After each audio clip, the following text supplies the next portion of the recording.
Hi everyone! Today I wanted to make this tag that has been going on for quite some time on YouTube, and I don't even know who actually started it, but I will try to find out before I upload this video because I want to give thumbs up to the person who created this tag because it was really fun to watch. And actually it made me go through my collection and think about the decks that I've been purchasing lately, and actually it turns out it's been a little bit of a disaster. I mean, I got a little bit wild over the last few months, and actually maybe that's why I finally decided to start this channel, because the treasures in my tarot collection were piling up and they just probably needed to see the world finally. So I'm gonna show you my last 10 decks, and I'm not gonna stick to particular order in which I purchased those decks, so they are just 10 decks from late spring to summer, I would say. So the first deck would be my Kickstarter deck, Thoth Journey Tarot, an Oracle for Change. I initially was attracted to this deck by the amazing art, which was created by Aya Lu, if I'm not butchering that, and Joanna Kate Grant. She's an astrologer and she is a tarot reader as well. She created the book for this deck, and I'm not talking about this little booklet, because here you will find just your regular meanings of the cards. This edition has a big physical book and also an electronic guidebook where all the imagery is described. And from what I understood, this was some cards that came with a package. These images were created. And I already shuffled this deck. I even forgot about it. I haven't studied it yet. For me, it's more of a future learning project. But yeah, what I wanted to say, the imagery is based on Thoth system, as you can guess from the name of this deck, and also on some kind of visions that Joanna was experiencing while she was exploring the arcana, or the cards of this deck, or the images and the archetypes of this deck. And the descriptions, I bought the electronic guidebook and I've read it a little bit. The descriptions are very even poetic in a way, although they are all written in prose. And I would say that this deck fits more people who already know the Thoth system. I don't think this would be a proper deck for those who just start learning Thoth. But you know, at the same time, while I'm saying all this, I remember myself learning Wade Smith system, and my first deck, which was completely far from being a Wade Smith clone. So anyway, you can start with whatever you like, and as long as it works for you, it may become your first deck, and I don't know, the deck you may learn and know the best from your collection. So don't listen to what I'm saying, because I'm breaking this rule myself, and it's not the first time that I'm doing it. I don't know Thoth system that well. That's why for me this is more of a future learning project, but I just thought I will get this deck now, because prices for decks, they seem to go higher and higher, and now when I have the money, you know, in order not to experience this FOMO, I just got it in order just to have it. The cardstock is pretty good. I think it's 350 GSM white core. It's pretty bendy. It's really nice for shuffling. Enjoy this deck visually so far, and can't wait when I will be able to study this deck with full understanding of the Thoth system. The next two decks have been a purchase from Etsy, and I bought them together because if I buy something from Etsy, I live in EU, I live in Greece. If I buy something on Etsy, I have to be really cautious because I have to pay tax twice. So whatever I buy from outside EU, it requires the tax to be paid, and Etsy gets this tax. But when it comes to Greece, Greek authorities don't give a FUCK about any taxes that have been paid, and they put their own tax on top. And whatever I buy on Etsy, I pay double tax. That's why either I have to really be extremely reckless buying things on Etsy, or I have to be extremely picky. But at the same time, when I buy something from the US, you know, buying one deck from US and paying 30 euros for shipping also looks a little bit crazy. That's why, you know, I prefer to buy like 2 or 3 decks at a time if I already decided to make a purchase. So that's why I got this deck, Shadow Journey Tarot by J. Edward Neil. And actually this guy was very sweet, and he didn't have shipping to Greece at the time when I wanted to buy this deck. It was somewhere in July. And he made a post on Facebook announcing that this deck is coming out. And I went to Etsy. I saw that I cannot buy it because I'm in Greece, and I wrote a comment under his post, and I was wondering, is it gonna be possible ever to buy his deck from Greece? And after a short consideration, like some minutes, he actually added Greece to the list of countries where he ships, and I was able to buy it. So I'm really grateful to the artist for his approachability, for his fast reaction, for me being able to buy his deck. I really like this imagery. I love his art style. He uses acrylics in order to create all this imagery. And when this deck arrived, it was somewhere in the beginning of August, and here it's still very hot. It's even now it's still pretty hot. I really like the effect that this deck produced on me, because all these images, they kind of speak coolness to me. They feel cool. They feel as if you're going somewhere underground, and you are in some, I don't know, underworld, and it's very dark there, and it's very cool as well. And every time I was pulling this deck out, I was just feeling like, you know, this coolness wrapping me in. And you know, living in a hot climate and actually not being very used to it, it's kind of nice. So I really enjoyed working with this deck. It's rather Waite-Smith clone, I would say, because it's heavily based on Waite-Smith's system, but at the same time, yeah, it's got its own nice deviations from the system, which I always appreciate. So I really enjoyed using this deck, although I haven't used it much. But it can be one of those easy go-to decks, which I may grab whenever I just don't know what to use, whenever I feel like making a spread. And together with that deck, I got this Oracle Spirit and Shadows Oracle. This is an extra card that was coming with this deck. This is a 60 card deck or 50. Oh, I don't remember now.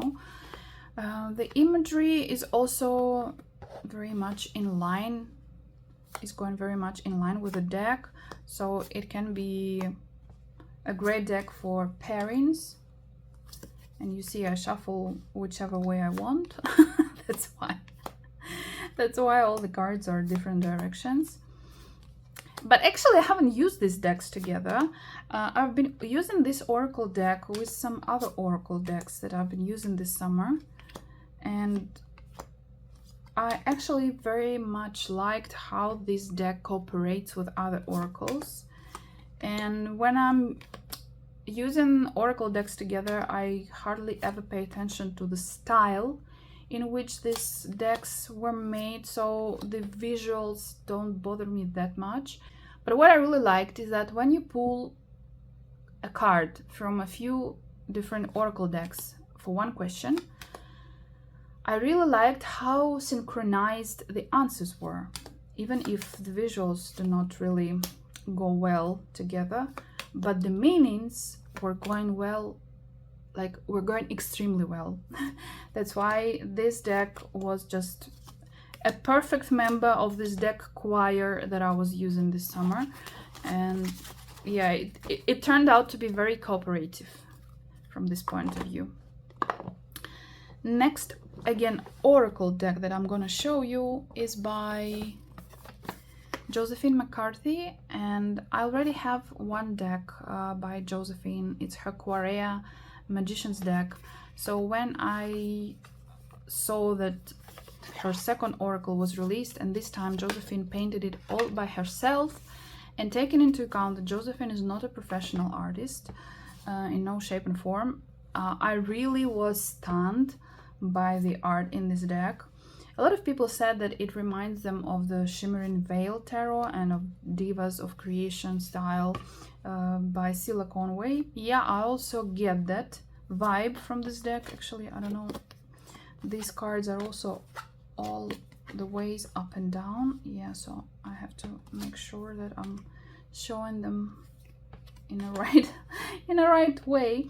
There is also a book that comes with this deck. I initially didn't buy the physical book because for some reason, for me, buying this from Amazon was much more expensive than buying a deck itself. Because the deck was not that expensive. Okay, I had to pay tax because it was from the UK, but generally for an indie deck, it was kind of an okay price, including the tax, and I had to pay tax only once, so that's fine. But concerning the book for some reason on Amazon Italy, on Amazon Germany, it was like over 50 euros just for the book, and that was excluding delivery. But recently I've seen it on Italian Amazon. They had like a discount, not a huge one, but like 15 or 20%. And I thought I will just grab this book because obviously I'm not gonna find it cheap, and it doesn't look like I'm gonna find it cheap anytime soon. So I just grabbed it, and at some point it's gonna be arriving here. What I like about this deck, I actually consider this deck to be much more applicable for mundane readings than the Quarea deck. Quarea has a lot of cards that are much more applicable for people who are doing magic, like for whom magic is a serious occupation, like profession or calling. And some of those cards from Quarea, they are not very applicable or very comprehensive for more down-to-earth readings. And I'm not a magician, not in any way. I'm not a witch, I'm not a magician. I'm just a very ordinary person with very down-to-earth view of many things, who just by chance started learning tarot for, I don't know, that was just a strange coincidence. Me being just a simple user of divination tools, being able to use the decks that were created by professional magician is a little bit of a miracle in itself. And this particular deck, as you see, it doesn't have any card meanings, it doesn't have any numbers, which I find actually is pretty good because it makes me memorize the images even better. It's like this deck demands me to pay attention, and there are already some images that I already learned. This was one of the decks that I was using in my deck choir this summer, and it also turned out to be very cooperative with other decks, and I really enjoyed using it. Oh, honey, please go back and don't damage yourself. Yes, thank you. Another deck is actually a used and very well loved baby. It's Ancestral Path Tarot by Julie Kutcher-Watts. I have the big US Games version, and I've been having it for I don't know how many years, ever since it was released.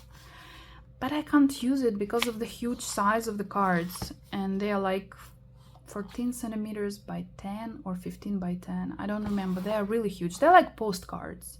That's why I was looking for this older edition, and I actually found it here in Greece for decent amount of money. I can't say it was extremely cheap, but it was kind of affordable. And as you can see, this is a well-loved deck. But for me, it's still in a good condition, so I kind of don't mind it. In the worst case, I don't know, if I was thinking actually to edge it in order to, you know, to conceal this maybe dirtyish edges, or maybe to trim it a little bit just on the very edges. I don't know yet if I'm gonna do it or not, but so far I've been pretty happy with this purchase. Again, this is more of a future project because I don't have the book. I have the little white booklet for this deck, but as far as I know, there is a proper book that used to come with the early editions. With this edition, actually, you could buy a book with this deck. And currently it's almost impossible to find it. Whenever I see it being sold somewhere on Facebook or eBay, they're asking like over $100 for this deck, and this is like beyond my price point for the deck.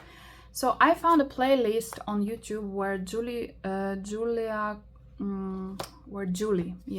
Kuchawatz herself is reading this book. And I'm just planning to listen to this whole playlist and to make my notes on the card meanings. And after that, I'm gonna be able to use this deck because I really want to know all the details about the cards, because each suit has its own story. Like for instance, the staves or the wands are centered around ancient Egypt, and then sacred circles or the pentacles, they're telling the story from the indigenous people of the North America. And then the cups is the story of the King Arthur, and the swords telling us the story from the Japanese culture. And from what I understood, the whole story usually starts from the 10, like from the 10, and then it develops towards the ace. This is another deck for the future projects, and with this deck, you know, I had to get it as soon as I found it because, again, the prices that I see for this deck on its own are higher than what I paid for it, although even this was not like extremely cheap. The other deck I got was a Tarot of the Spirit. Even before I had any plans to study the Thoth system, because this is a Thoth based deck, I knew about this, about the existence of this deck, and I thought that at some point I would like to learn this deck. I used to buy my decks on Book Depository website, and as you may or may not know, Book Depository closed down in April this year, and in my last order from that website I got the book for this deck, the huge 800 pages book. But the thing is that I found out that the Tarot of the Spirit itself is kind of hard to find. I started to get a feeling that maybe it's going out of print, because whichever website I was looking, including Book Depository, the prices for the deck were kind of higher than usual, or this deck was just out of stock. So I just, soon after I got the deck, I found a website here in Europe that was selling this deck for, you know, they were asking just a regular price. And I just got it now because I got an impression that I may not get it. And soon after I got it, it actually appeared. It appeared on Wordery, it appeared on Amazon for, you know, again, with a regular price tag. So, I don't know, I feel I was a little bit kind of scared for no reason. And I had this 9 of Swords situation, which didn't have actually any base or any body to it, as it turns out. But okay, I'd better have this deck. I don't mind if it stays for some time in, you know, among my other decks and not without being used. It's kind of typical for me to get a deck that is waiting for its time to be used, and I have some decks that have been waiting for 2 to 3 years until I started using them, but I don't see any problem about it. Kabbalistic Visions Tarot, I bought it from Book Depository just before Book Depository announced that they're gonna shut down or close down, and I was intrigued by this deck quite some time ago, and this year I just decided to go a little bit deeper into Hebrew letters symbolism that is related to majors in tarot. And this deck, it actually utilizes the Hebrew letters also on minors. This is the set it comes in. This was produced by Red Feather, and this edition is from 2014. Illustrations done by Luigi Scapini. I don't think he needs any presentation or introduction. He's a well-known tarot illustrator, and that's another poster that was coming with this deck, so you can appreciate the art of Luigi Scapini. The cards come in a separate pocket. This deck have been shuffled, so it's not in order anymore because I really tried to work with it. The difference from regular tarot decks is that, as you can see, Hebrew letters are used not only on majors but on minors as well, and their application is described in this guidebook. But what I personally found is that I cannot always see that obvious connection between the meaning of the Hebrew letter and the minor. With majors, it's more or less obvious and understood, or maybe I just got used to it, I don't know. But with minors, I really struggle, so I don't know, I probably will just skip this part of the description. But other than that, I very much like the images on the minors. Well, I like all the images in this deck. I wish the cardstock was better, because this is your regular older type bed Red Feather cardstock, which doesn't have any core, which is very glossy and which is not very durable. The thing that some people may like is the gilding, but I don't like this kind of gilding, and I don't know how well it's gonna wear. So ideally my plan is to trim this deck, because I don't see the point in these huge black borders. I wish they were just, you know, just tiny bit. So I guess I can cut like 1 centimeter from each side easily, but I don't have a good trimmer currently. I bought one which I don't really like. That's why I will put this project in my future plans whenever I get a better trimmer, and then probably I will trim it. But other than that, I think this deck is pretty interesting. I like these unique stories that are depicted on each of the majors, which are not easy to find. For instance, this is the Hermit card. Would you have guessed? But actually, when you read the description, it makes sense. But you have to read the description. And for me, this deck is pretty unique, and that's what makes it extremely interesting for me to learn. So yeah, I worked a little bit with it, but I have big plans on this deck for the future. My next deck is gonna be an Oracle. This is Alana's Fairchild Sacred Rebels Oracle. This is my first Alana's Fairchild deck. I got it actually not because of Alana. I got it because of the artwork by Autumn Sky Morrison. And it all started with the journal by Autumn Sky that I got. Again, it was a part of my last order from Book Depository. Yeah, that was the journal I got. And although it have been, you know, already used, I've been already writing in it, so I'm not gonna show you everything. But what I really enjoyed is the artwork of Autumn Sky. And I wanted to get her deck simply for this art. I made my research. I saw that she has an indie deck, but it's like an affirmation deck, and some of the images from this Sacred Rebels Oracle are also used in her indie deck. So I decided that I will get this journal. I got her second journal after some time as well, just simply because I just like to have her journal, to have a journal with her art, because her art is really amazing. I find it really mesmerizing and soothing, and I don't know, you name it. I really like her art. So I got this deck basically because of art. And to tell you the truth, I heard many reviews and many positive opinions on this deck. I'm a little bit struggling with this deck because this deck is very encouraging. You know, the main point of most of the descriptions in these cards, and you see I've been going through this deck and I've been making my notes and I've been trying to, you know, to use it.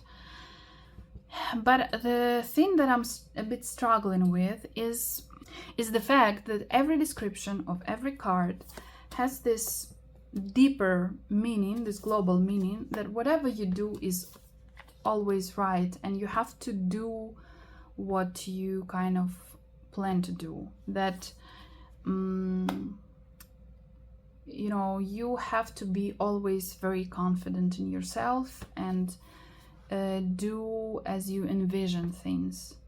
And kind of that's the whole point, I guess, of the deck, being Sacred Rebel, like not being afraid to go against the other opinions of others and living your life your own way. I agree with this, but when you see this kind of calling almost in every card, it makes me feel a little bit puzzled because, you know, my rational mind, and I told you before, I'm not a magician, I'm not, I cannot call myself a witch. I'm just a person that ended up with tarot cards absolutely, you know, unexpectedly for myself in the first place. But for me, just statistically, you cannot be always right. You can be wrong. And for me, this deck is kind of mild. I mean, I heard about this deck many times before in the context of shadow work, but the imagery didn't really suggest to me that, you know, this could be a good shadow work deck. But actually, what I think is that the meanings do not suggest that much that this deck can be used for shadow work, because they are all just about encouragement. And I guess I like, my personal preference, I like when the deck can tell you that you're doing something wrong, that you have to just, I don't know, you just need to rethink what you've been doing. Maybe you just need to, I don't know, reassess, reconsider, and things like that. Because we are humans and humans make a lot of mistakes. And yeah, I guess probably the vibe of this deck is something that I'm having a problem with. But okay, at least I'm enjoying the artwork. I will keep working with this deck. I don't give up on it. I will try to find my own application for this deck, but so far, yeah, there have been a little bit of a struggle. Pre-last deck is the Earth Whispers Tarot. I got it from the UK. I keep my cards in a pouch, that's why I'm just showing you the box. That's the name of the artist, and you can buy this deck on Etsy, but I bought this deck from the website of the artist, which I'm gonna link under the video, in order to avoid the double tax thing I told you before. And I have been enjoying this deck quite a lot. This deck is kind of interesting because it's like, it has some really shadowy cards, but at the same time, it has some cards that are just all about love and light, you know, all this new age vibe, like positive vibe.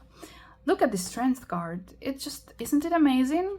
You know, the strength to recognize that, you know, some animals, not just some, that animals are not for eating really, and that, you know, it's up to us to choose who we pet and who we eat. This is a phenomenal strength card in my opinion.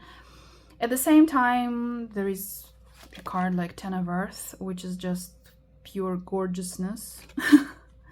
Also, what Angela has done, she altered the names of the suits. So the Mind is Swords, Earth is Pentacles, Heart is Cups, and Spirit is wands. I hope you can see. No, you can't. So let me try to do it this way. Yeah, spirit. So you can see this is the spirit, and she also renamed the names of the chords. 4 of the festivals are actually pages, and the other 4 festivals of the Wheel of the Year, they are aces. Then there is a seeker, who is the knight. There is an architect, which is supposed to be a queen, and there is a sage, who is supposed to be the king. They do not really correspond exactly gender-wise to the classic Waite-Smith deck, but I don't have any problem with that. I think actually that's something that there is no need to stick to anymore. So these 2 festivals are the pages actually, and Beltane, I think it's the page of spirit, the page of wands, and the Festival of Lammas is the page of earth, if I'm not mistaken. That's actually where I usually get confused. I confuse here sometimes the pages and the aces of wands and cups, because yeah, these suits are very season related, and for me actually usually a spring is wands and summer is cups. This is my personal association, but for Angela it's the opposite. That's why I get a little bit confused. I still haven't got used to some of these associations. Look at this 3 of mind. I love this card. Look at this 8 of mind, or 8 of swords. I just adore this card. I think it shows this kind of confusion, or this kind of dead-end situation you may find yourself in, that the energy of these cards possesses. Another favorite card of mine is the 9 of Swords, or 9 of Mind. It actually reminds me a lot of the 9 of Swords from the Asherah Tarot, where the idea is actually the same. It's an open mouth with an eye inside, but Sarah Whitley, the artist of the Asherah Tarot, she depicted it completely differently. So from the first glance you probably wouldn't even pick the similarity, but yeah, I actually like when I find this kind of similar stories in different decks that I possess. So yeah, I love this deck, and I also kind of like the quality of this deck. It's kind of coated with plastic, although inside probably it's paper. I don't know, I'm not sure about that. And when you shuffle it, it gives you this ASMR effect. And if you touch the surface of the cards, you can actually feel the area where the image is printed. So it's kind of interesting effect. The other deck with a similar quality that I have is by Dominic Murphy, another British artist. He makes extremely weird decks, and they look like, I don't know, they look scary, I would say, and they are very peculiar, and I think that majority of the tarot users may not appreciate this kind of art, although it's extremely talented decks, and the artist is very talented, but his art can be quite intimidating. But his Secret Tarot is exactly the same quality like Earth Spirits. And my last deck that I want to show you, I bought it used as well, and I bought it from Canada. This is the box, and as you can say, I keep it separately. I don't know why I haven't thrown it away, maybe just because this box needed to be shown. Hardy Tarot. The box needs to be sent to eternal place, you know. To go to a different world, but the deck itself, okay, it got a little bit bended, but that's already a recent change that happened with this deck, because I live in a very humid climate, and when I don't use decks for quite some time, okay, like weeks or sometimes months, they start getting bendy. But what I do when I see this happening, when I shuffle the decks, I try to shuffle them against the bend. So in this case I would do it like this, And at some point, I noticed that this bend kind of disappears. So few shuffles and usually it works. So the deck, as you can see, is in almost perfect condition. I've been using it, actually. I read it more as a Thoth style deck, although this deck is very interesting. The artist doesn't have any guidebook for the deck, so you can read it whichever way you want. But I think I read it somewhere on her Etsy page that she suggests to use the meanings of the Waite-Smith system in order to read this deck. When I saw like my first flip through of this deck, I immediately thought that this is a Thoth based deck because of the way especially some minors are depicted. I just wouldn't read this deck as a Waite-Smith based deck. I think it could be a mix for me of both systems, but definitely not as Waite-Smith, clearly. For me, this is clearly Dominion from the Thoth system, and not the meaning that the Waite-Smith deck conveys. I lean more to Thothy side when I think about reading this deck, and yeah,